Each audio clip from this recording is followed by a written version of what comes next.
Ce matin, on a Georges T avec nous. Donc, il va partager ce matin. Donc, Georges, en fait,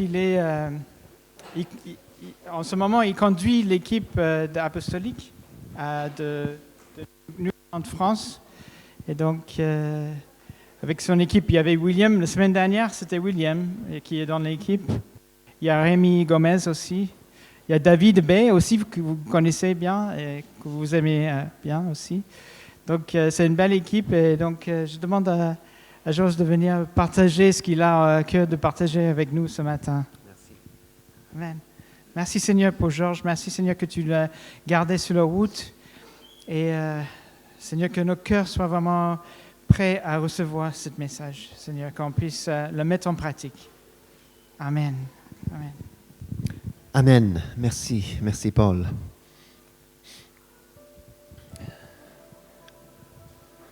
Ça fait des années que je connais un peu New Life Rouen parce que nous, on était à Lyon avec Jill le moment où cette église a démarré il y a des années. Et donc, on a pu suivre un peu l'évolution et surtout croissance de cette église depuis des années. Et en fait, la dernière fois qu'on était là, nous étions dans l'annexe, l'autre bâtiment par là. Et je pense que c'était il y a 3 ans. Et je voulais juste vous poser la question. Est-ce que vous êtes venus pour la première fois à cette église depuis 2023? Qui est là?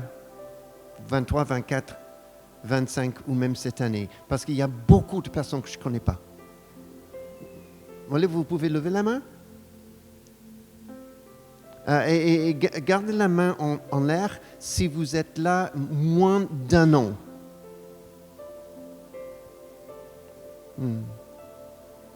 Je remercie le Seigneur parce que c'est lui qui est à l'origine de son Église et de sa croissance. Merci beaucoup. Merci. Maintenant, Jill et moi, on est à Paris avec l'Église Fireplace, qui fait partie, bien sûr, de la même famille d'églises, Newground, en France. Et comme Paul disait, oui, j'ai le privilège actuellement de diriger l'équipe francophone de Newground.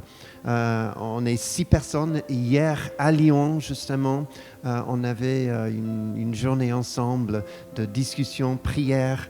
On a prié pour vous et d'autres églises d'ailleurs. Et c'était vraiment bien. C'est une belle équipe. J'ai le privilège de chapeauter actuellement, même si j'ai 68 ans et finalement il nous faut des gens plus jeunes, il me semble. Mais pour l'instant, c'est ce que Dieu veut que je fasse et voilà, je suis partant. Est-ce que vous croyez vraiment que le Saint-Esprit est là ce matin? J'avais l'impression que vous alliez dire ça. S'il est là, il est là pour faire des choses et à dire des choses. Faire des choses, y compris la guérison, n'est-ce pas? Qui est la personne qui, ce matin, a des douleurs aux yeux ou derrière les yeux? Parce que j'aimerais prier pour vous, pour toi. Non?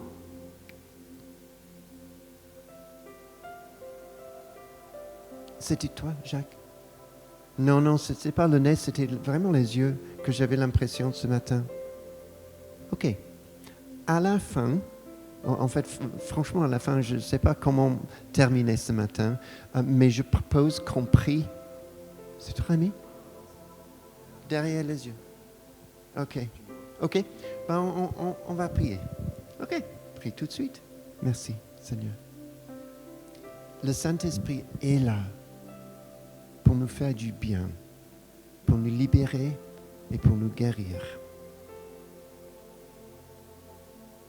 Au nom de Jésus, je prie que tu sois guéri.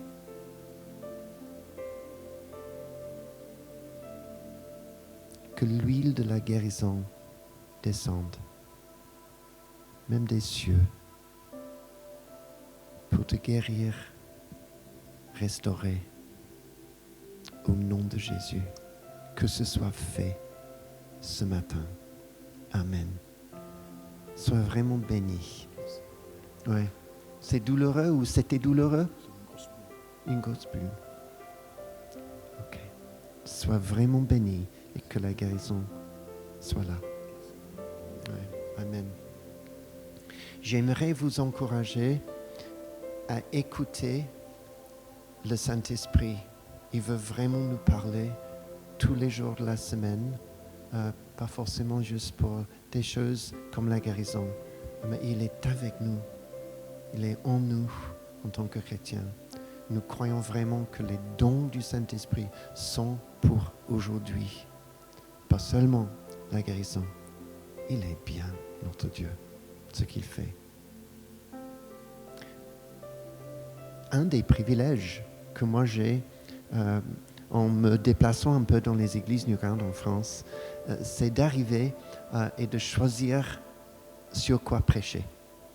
Dans l'église locale à Paris, souvent on suit une série et si c'est mon tour, voilà, je prie le passage suivant, etc. Mais dans une autre église, à moins que les responsables disent « il faut que tu prêches sur tel ou tel », et voilà, je me soumets, pas de problème. Mais souvent, j'ai le privilège de choisir. Et j'ai choisi quelque chose que je pense que c'est pertinent pour l'Église. Je pense que c'est quelque chose aussi que le Seigneur veut que j'aborde avec vous, sachant aussi que mon très bon ami William Perrier était là avec vous dimanche dernier. Il a prêché sur l'humilité. Ce que j'ai, c'est un peu la suite. Je vais prêcher sur l'unité. Et je vais prendre le psaume très court, très beau, 133. Désolé pour ceux et celles ici pour lesquels le français n'est pas leur première langue. Parce que normalement, j'ai un diapo pour aider, mais aujourd'hui, je n'ai pas, et je suis désolé parce que la semaine était trop chargée. Donc, ce sera seulement la voix ce matin, mais ça va aller. On va lire le psaume 133, chant des montées de David. Et nous allons étudier ce psaume ensemble et apporter un peu d'application. Oh, qu'il est agréable, qu'il est doux pour des frères de demeurer ensemble. C'est comme l'huile précieuse, versée sur la tête, qui descend sur la barbe d'Aaron et sur le col de ses vêtements. C'est comme la rosée de l'Hermon, qui descend sur les hauteurs de Sion. En effet, c'est là que l'Éternel envoie la bénédiction, la vie pour l'éternité. Non, c'est très beau. C'est un psaume composé alors par David, le roi David, pour être chanté. Moi, j'ai lu. Peut-être j'aurais dû chanter. Mais je demande aux filles plus tard, peut-être. Ce qu'on a dans ce psaume, 3 choses. Nous avons d'abord une déclaration concernant l'unité. Puis, 2 images pour illustrer l'unité et finalement, évidemment, une conséquence magnifique de cette unité. Donc, notre étude suivra ça, la déclaration. Oh, qu'il est agréable, qu'il est doux pour les frères des frères de demeurer ensemble. Alors, David, il s'y connaissait en relations humaines. Il a connu un peu de tout en ce qui concerne les relations.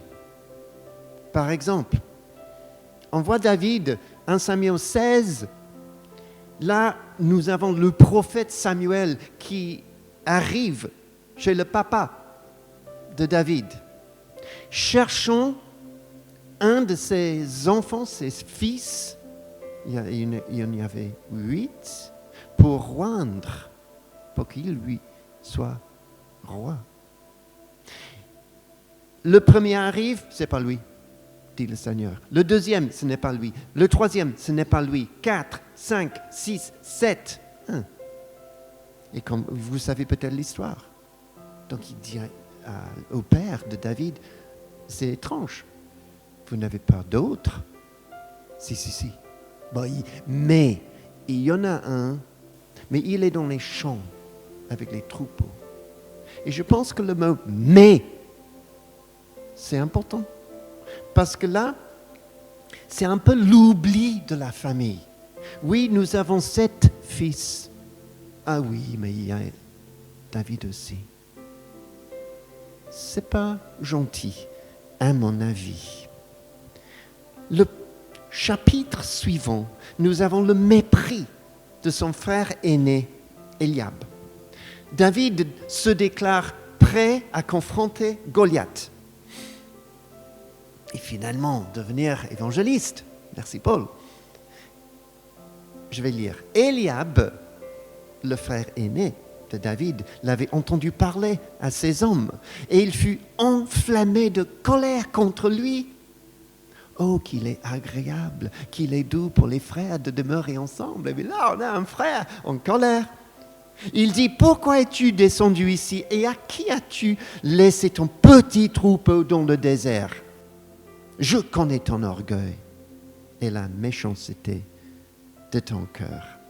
Et puis, l'amour entre David et Jonathan, le fils de Saül. Jonathan fit alliance avec David parce qu'il l'aimait comme lui-même.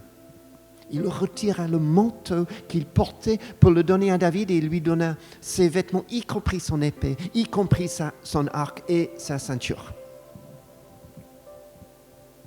Oubli, mépris, amour. Faveur du peuple aussi. 1 Samuel 18 maintenant. David plaisait à tout le peuple, même aux serviteurs de Saül. Oh, ça c'est un changement. La jalousie arrive et la haine de Saül.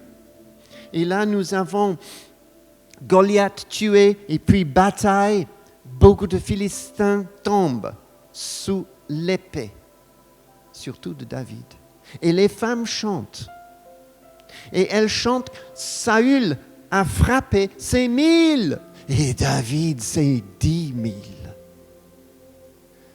Et Saül ne reçoit pas ça d'un bon œil. Il regarde David avec malveillance à partir de ce jour-là. Et après, David est poursuivi par Saül et son armée. Saül en veut à sa vie. Donc, oubli, mépris, amour, etc., faveur, jalousie, haine. Et nous ne savons pas exactement quand, à quel moment, David a composé ce psaume.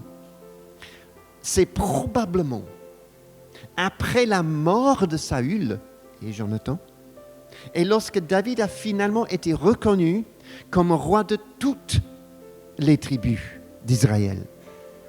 Et ça met fin à une terrible période de division et de discorde nationale. Et là, il compose, il me semble, ce psaume. Toutes les tribus d'Israël vinrent trouver David à Hébron pour dire « Nous sommes faits de mêmes os et de la même chair que toi. » Auparavant déjà, je lis dans 2 Samuel 5, auparavant déjà, lorsque Saül était notre roi, c'était toi qui faisais partir Israël en campagne. L'Éternel t'a dit, c'est toi qui prendras soin de mon peuple Israël et qui deviendras son chef. Ainsi, tous les anciens d'Israël vinrent trouver le roi David à Hébron et là, il fit alliance avec eux devant l'Éternel. Là, maintenant, on a la paix dans le pays. Division terminée. Mais plus tard, David a vécu la terrible douleur, la division entre ses fils, Amnon, Absalom, le dernier qui tue le premier. Donc, ce n'est pas fini finalement. Et la vie que nous avons, nous expérimentons, nous vivons parfois les mêmes montagnes russes de relations humaines. David a connu l'amour et l'unité aussi bien que la haine et la division. Donc lui, il était très bien placé de pouvoir s'exprimer sur la bénédiction de l'unité. Et franchement, l'unité, c'est une bénédiction. Dans mon expérience personnelle du leadership dans les églises maintenant depuis très longtemps, peut-être 40 ans, j'ai vécu une diversité de situations, tantôt très agréables, tantôt un peu pénibles. Je vous donne des exemples sans évoquant donnant les noms. Une période très forte dans une église il y a longtemps, et puis un temps où l'un des anciens, l'un des responsables agissait d'une manière assez contrôlante, assez manipulative. Et ensuite, pendant 2-3 ans, je pense, et ensuite, en fait, il a quitté l'église pour aller ailleurs. Et alors, pour moi, travailler avec l'équipe restante était un vrai plaisir. Oh, qu'il est agréable et doux pour les frères de demeurer ensemble. J'étais dans une autre église plus tard, et il y avait un peu de confusion lorsqu'il s'était avéré que les responsables, y compris moi, avaient des valeurs assez différentes. Et ce n'était pas facile à marcher ensemble. On était très amis, mais on avait des opinions différentes sur beaucoup de choses. Oh, qu'il est agréable et doux quand des frères marchent ensemble. À Lyon, maintenant je nomme l'église. À Lyon, c'était vraiment de la joie. L'église allait bien, l'église n'était pas très grande, mais l'équipe de responsables était unie et douée. Quoique nous n'étions pas d'accord sur tous les sujets tout le temps, mais bien sûr que non, on est des êtres humains différents, mais l'unité était là. Et quand l'unité est là, Dieu commande la bénédiction, selon ce psaume.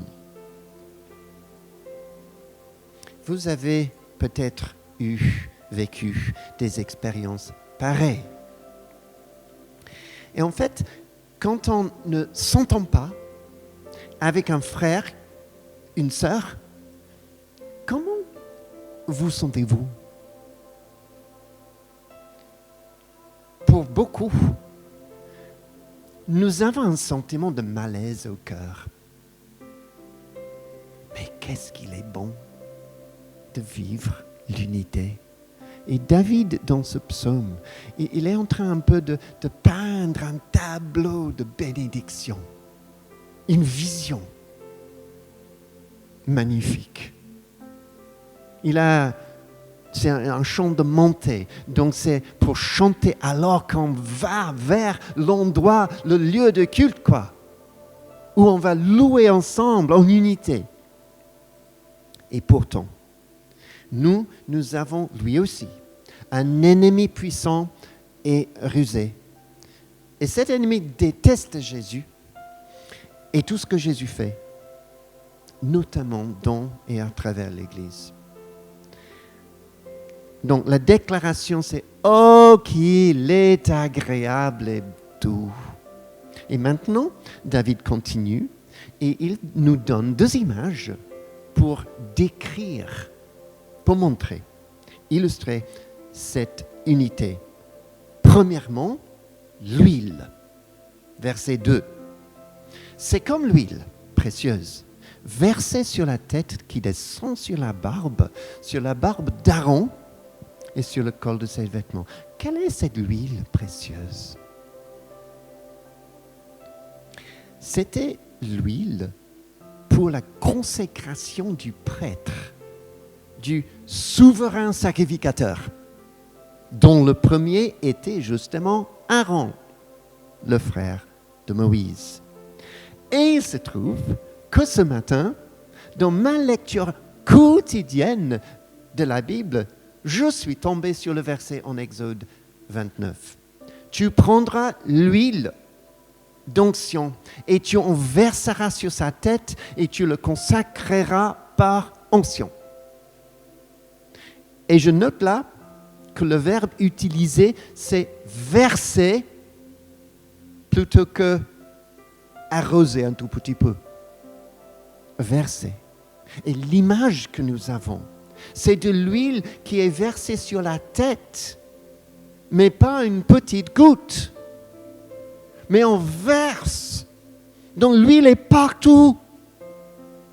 La barbe, le col de ses vêtements, partout. Et il y a deux choses à noter. Sans cette onction, le prêtre, Aaron et puis ses fils, etc., le prêtre ne pouvait entrer en présence de Dieu pour exercer son ministère, surtout de présenter des offrandes. Il lui fallait cette onction, cette huile. De même, si on essaie d'appliquer un peu le texte à nos vies, de même, sans une véritable unité entre nous, nous ne pouvons pas servir Dieu efficacement. Une église peut grandir jusqu'à 1000 personnes. Mais ce n'est pas ça qui compte. Dieu, il regarde. Il me regarde. Il vous regarde. Et regarde surtout ce qui est dedans. Et sans cette onction, cette unité, cette huile, on ne peut pas servir Dieu efficacement. Si donc, dit Jésus, si donc tu présentes ton offrande vers l'autel et que là tu te souviens que ton frère a quelque chose contre toi, mais continue quand même. Non. Laisse ton offrande devant l'autel et va d'abord te réconcilier avec lui. Et puis, viens présenter ton offrande parce que ton offrande est importante. Mais réconciliation d'abord. Deuxième chose que je note par rapport à cette huile, avant de plonger dans la rosée, lorsqu'on versait cette huile, parce qu'il y avait beaucoup, son parfum fort et agréable, peut-être doux et agréable, avait un effet bénéfique sur les autres. C'est le cas avec un bon parfum, n'est-ce pas? La personne qui porte le parfum, moi je ne l'ai pas, mais bon, peut-être vous aussi. En fait, ce n'est pas pour vous seulement, c'est pour les autres. Et cette huile versée sur la tête, qui descend sur la barbe, le col de ses vêtements, on peut... qu'est-ce que c'est bon! Et c'est ça avec l'unité. Exode 30, l'huile pour l'onction sainte sera un mélange de parfums préparé selon l'art du parfumeur. Ce sera l'huile pour l'onction sainte. Un mélange de parfums. Waouh! Et de même, l'unité dans l'Église, surtout dans le leadership de l'Église, fait du bien à tout le monde. Ça se sent. Et c'est bien, agréable et doux. Ok, maintenant la rosée. C'est comme l'huile précieuse, mais c'est aussi comme la rosée de l'Hermon qui descend sur les hauteurs de Sion. Ça veut dire quoi? Alors la rosée, dans la Bible, évoque la fertilité. Par exemple, 1 Roi 17, verset 1, l'histoire d'Élie, le prophète. L'Éternel, le Dieu d'Israël, dont je suis le serviteur, dit Élie, est vivant. Il n'y aura ces années-ci pas de rosée, ni de pluie, sauf sur ma parole. Et 3 ans plus tard, la pluie est revenue. Et rosée sans doute aussi. L'absence de la rosée est une cause de famine. Dieu explique, Agé 1, verset 10, Dieu explique qu'à cause des mauvaises priorités du peuple, voilà pourquoi le ciel a retenu la rosée. Et la terre s'est produite. La rosée est importante pour la terre et pour les produits, pour les choses à manger, etc. Et cette rosée sur le mont Hermon est particulière. Le mont Hermon, près de 2800 mètres, un peu plus en fait, c'est-à-dire, si vous connaissez bien les Rhône-Alpes, vous avez les Alpes, ok, plus haut que ça. Mais les Préalpes, par exemple le Vercors, que j'aime beaucoup, ça monte jusqu'à 2400 mètres. Là, Hermon, 2800. Enneigé quasiment toute l'année. Et le mont Hermon est de loin la plus haute montagne de la région. Et ce qui provoque, en fait, je vais expliquer, j'espère, une rosée abondante. Parce qu'il s'agit d'une brume légère qui vient de la mer Méditerranée pendant l'été, lorsque la chaleur est vraiment là à son comble. Et la rosée est attirée par les hauteurs. Ça se condense en une humidité abondante sur les flancs de la montagne. Et puis, elle descend vers les plaines. Elle ravifie, elle rafraîchit la végétation. La rosée est très importante pour la région. Elle arrive d'abord sur le mont Hermon. Elle contribue en fait à maintenir son manteau de neige. Elle remplit ses sources. Elle nourrit ses cèdres. Elle descend, puis elle pousse le blé dans les vallées et fait gonfler les raisins dans la vignoble. C'est la rosée. Et c'est à ce phénomène merveilleux que David compare l'unité, l'harmonie de ceux qui vivent ensemble comme des frères. Wow! Et je pense, en entrant dans le verset 3, on va découvrir pourquoi. Donc je relis verset 1. « Oh, qu'il est agréable, qu'il est doux pour les frères de demeurer ensemble. » Et verset 3, en effet, c'est là que l'Éternel envoie sa bénédiction, la vie pour l'éternité. Cette rosée est une image très belle et très expressive. Et comme nous venons de voir, le mont Hermon apporte aux plaines, aux vallées et aux collines, le mont Sion, colline, apporte rosée, nuages, pluie, etc. La rosée apporte les bienfaits du ciel qui sont ainsi essentiels à la vie. Donc le mont Sion, beaucoup plus bas que le mont Hermon, bénéficie, profite de ce qui se passe sur le mont Hermon. Le ciel donne,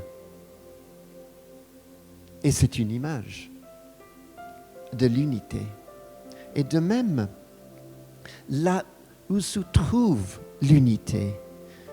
Dieu, selon ce verset, il ordonne et commande sa bénédiction pour son peuple.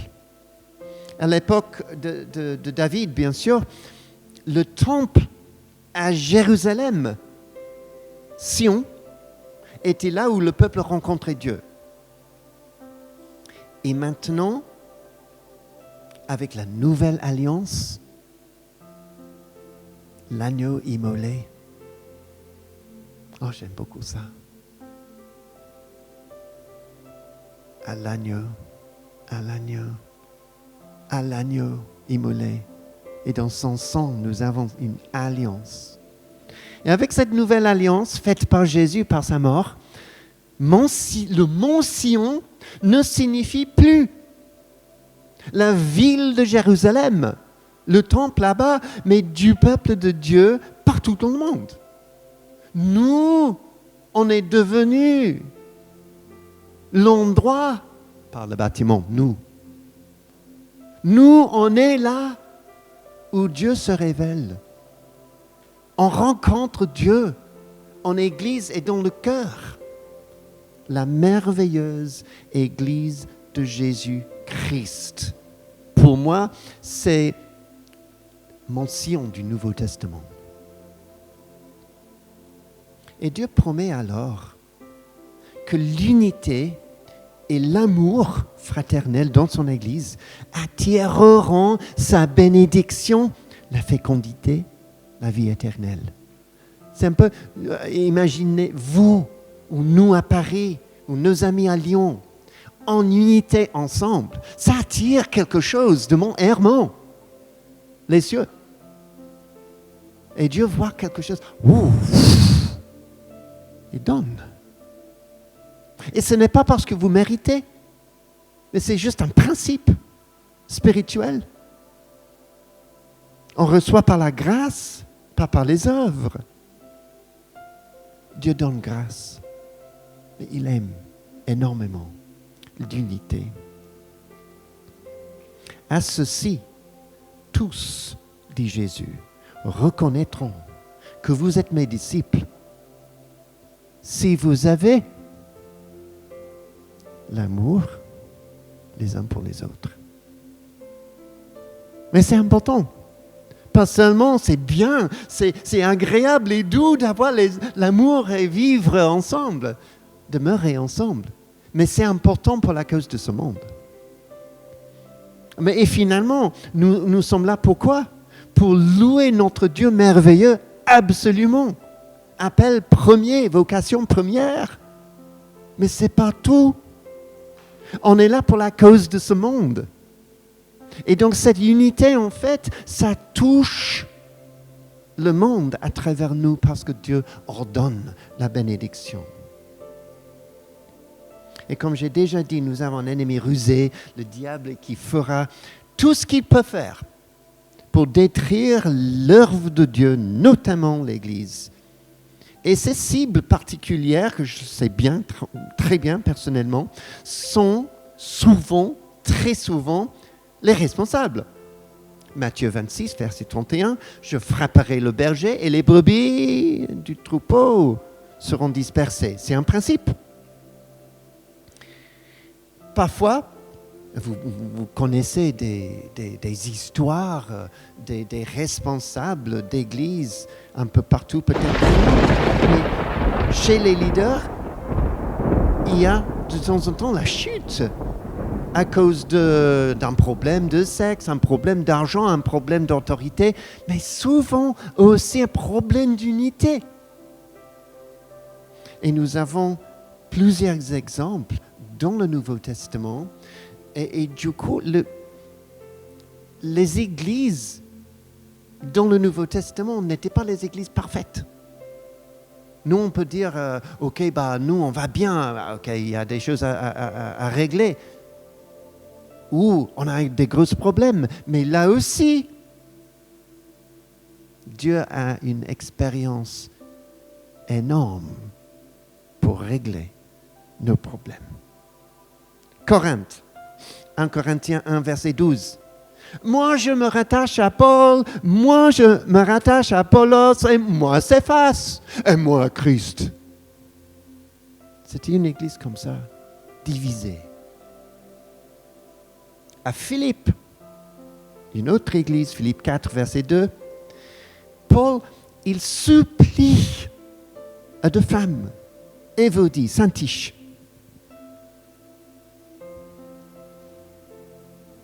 qui n'étaient pas, qui ne marchaient pas ensemble, qui ne demeuraient pas ensemble. Une autre église, je pense que c'est l'église à Derbe. On ne peut pas être sûr parce que ça se trouve dans 3 Jean. Et je vais lire, parce que 3 Jean, une épître vers la fin du Nouveau Testament, n'est pas une épître très connue. Donc si vous avez une Bible, je vais lire 2 versets. 3 Jean, juste avant Jude et juste avant Apocalypse. 3 Jean, il n'y a pas de chapitre, versets 9 et 10. Et puis on va terminer en répondant à la question comment trouver l'unité. Je pense que c'est l'église à Derbe. J'ai écrit à l'église, mais Diotrephe, qui aime être le premier parmi eux, ne nous accueille pas. C'est pourquoi si je viens, je rappellerai les actes qu'il commet en bavardant contre nous de façon malveillante. Non content de cela, il n'accueille pas les frères et ceux qui voudraient le faire, il les empêche et les chasse de l'Église. Donc, Corinthe, Philippe, Derbe, si c'était Derbe, et sans doute d'autres églises, il y avait des problèmes, manque d'unité. Comment trouver et comment garder cette unité précieuse, comme l'huile et comme la rosée? Une de mes épîtres préférées, c'est l'épître de Paul aux Philippiens. Et je trouve des réponses à cette question dans le 2e chapitre. Et cette fois, je vais lire Philippiens 2, versets 1, 2, 3, 4 et 5. Et puis faire quelques remarques en quelques instants et puis on va prier ensemble. Philippiens 2, verset 1. S'il y a donc de l'encouragement en Christ, s'il y a de la consolation dans l'amour, s'il y a une communion de l'esprit, s'il y a de la tendresse et de la compassion, rendez ma joie parfaite en vivant en plein accord. Demeurez ensemble. Ayez un même amour, un même cœur, une unité de pensée. Si Paul dit quelque chose comme ça dans l'impératif, ça veut dire que c'est possible. Et il y a même amour, même cœur, même unité de pensée. C'est très difficile en fait de vivre en plein accord s'il n'y a pas de bonne et ouverte communication entre nous. Et c'est exactement le même principe dans le mariage. Une des choses essentielles à apprendre dans le couple, c'est comment bien s'écouter et comment bien communiquer, sans lequel on risque tôt ou tard de rencontrer de vrais problèmes. Même chose dans l'Église. Ayez une unité de pensée. Paul continue, ne faites rien par esprit de rivalité ou par désir d'une gloire sans valeur. Il y a des églises où il y a un esprit de rivalité. Et cet esprit trouve son origine où? Chez Satan. Parce que Satan voulait être Dieu. Ésaïe 14, par exemple. Tu disais dans ton cœur, Je monterai au ciel, je hisserai mon trône au-dessus des étoiles de Dieu, et je siégerai sur la montagne de la rencontre, à l'extrême nord. Je monterai au sommet des nuages, je ressemblerai au Très-Haut. Pourtant, tu as été précipité dans le séjour des morts. Mais forcément, ça parle du Satan. Esprit de rivalité chez lui, sans clarté, sans un même cœur, sans une même unité de pensée. Une église, en fait, est vouée à être tiraillée dans tous les sens par différentes personnes, en particulier les plus bruyants, bien sûr, comme d'habitude, et en se mettant d'accord clairement sur la voie à suivre. On obtient une vision ensemble et des attentes claires, ce qui permet d'éviter de blesser des gens ou les laisser dans la confusion. Paul continue. Avec humilité, considérez les autres comme supérieurs à vous-même, que chacun de vous, au lieu de regarder à ses propres intérêts, regarde aussi à ceux des autres. Et je sais que William a prêché dessus, l'humilité, dimanche dernier.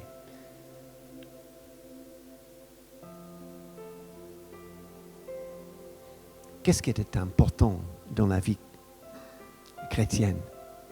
L'humilité, l'humilité, l'humilité.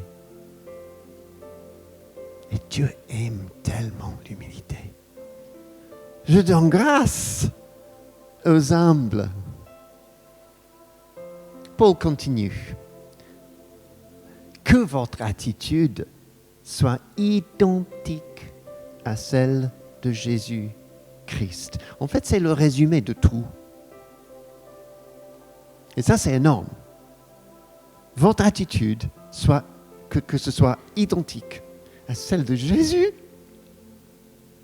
C'est un peu comme Paul qui dit au mari dans le mariage, aimez votre femme comme Christ a aimé l'Église. Oula, c'est quasiment impossible.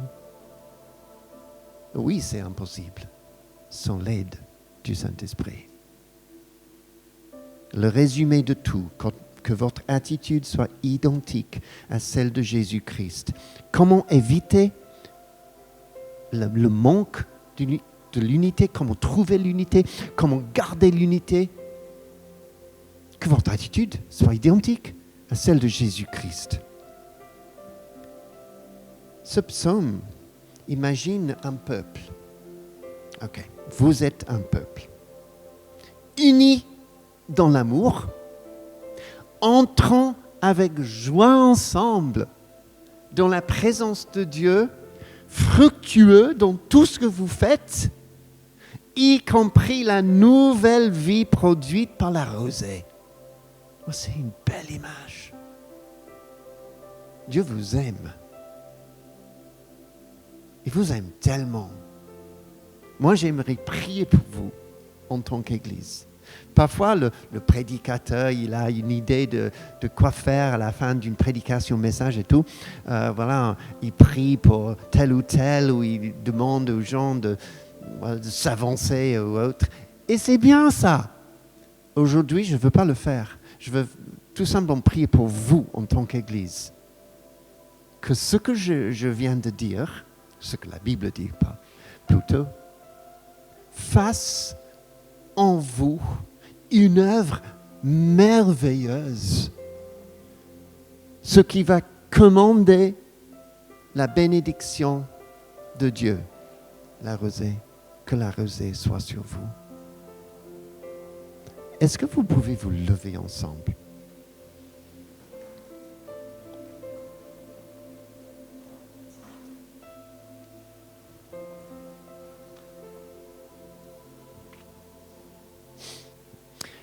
Prions ensemble. La Bible, elle n'est pas un petit jouet qu'on aime beaucoup. La Bible, c'est la parole de Dieu. Et Dieu nous donne sa parole pour pour que sa parole porte du fruit. Je prie au nom de Jésus que ta parole, Seigneur, sur ces sujets tellement importants, puisse porter du fruit dans ma vie, dans notre Église à Paris, ici à Rouen. Et je prie pour une unité de cœur, une unité d'esprit. Je prie, Seigneur, pour une unité comme l'huile. Qu'une huile précieuse, divine, soit versée sur la tête, sur les têtes des gens dans cette église au nom de Jésus. Et qu'ils puissent te servir individuellement et collectivement. Et je prie, Seigneur, aussi pour le parfum de cette huile à être senti,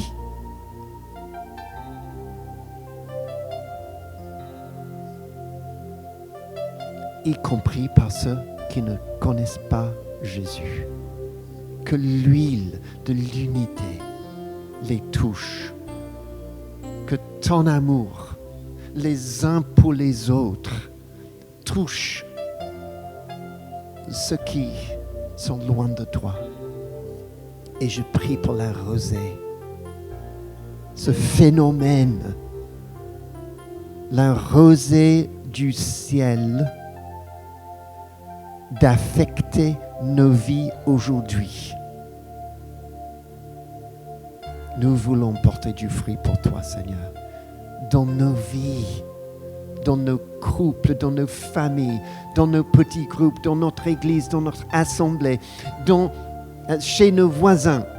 Nous voulons porter du fruit, Seigneur. Nous prions pour la rosée.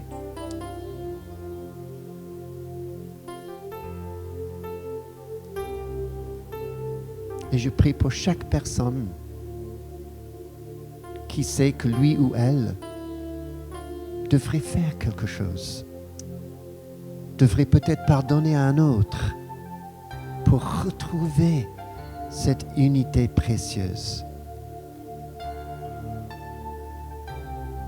Que ta volonté soit faite, Jésus. Que ton règne vienne, Jésus. Que ton nom soit honoré, Jésus, aujourd'hui et à jamais. Pour toujours dans cette Église.